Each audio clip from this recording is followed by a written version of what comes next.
Congressman Brian Babin, thank you so much for joining.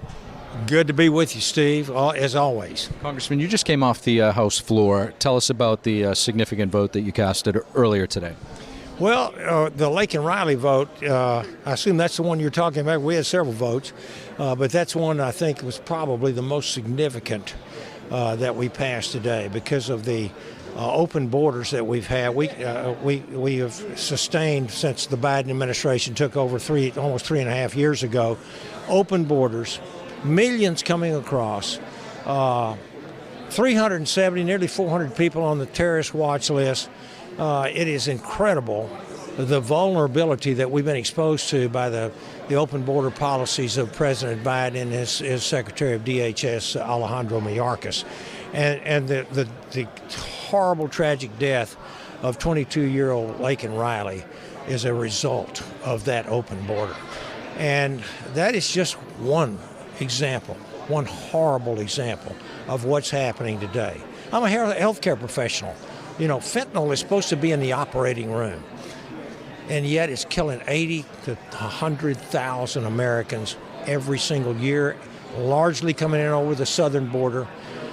The terrorism, the crime, the enormous expense of educating, of medicating, and then sometimes incarcerating these people are an enormous burden. And a very, very dangerous thing to be hanging over our heads. What are you expecting to hear tonight from the president? And do you think that he might mention the fact that he just visited the border less than a week ago? I think we're going to hear the wind blow real hard tonight. I think we're going to hear a lot of hot air.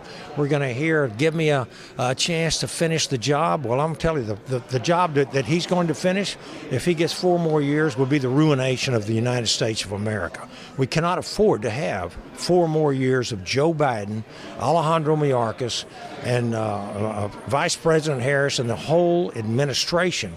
They are weak. They project weakness. You don't have to look any further than the absolute disastrous withdrawal from Afghanistan. Project back 3.5 years ago, even during the pandemic, we were coming out of the problem there when President Trump had to vacate the office because of the loss of the election. We had one of the greatest economies during President Trump that we'd seen in 60 years, 6 decades.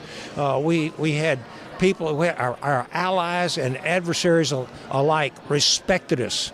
I think had President Trump had those 4 years, these last 3.5 years, another 4 years to go, I believe you would not have seen, you definitely wouldn't have seen the Afghan withdrawal. You would not have seen the Ukrainian invasion by the dictator Putin. I think you wouldn't see the adventurism by the Iranians, the Venezuelans. You wouldn't have this open border. You wouldn't have the Chinese threatening Taiwan. I'm telling you, America cannot really stand another 4 years of this administration. Congressman Brian Babin, thank you so much. You betcha, Steve.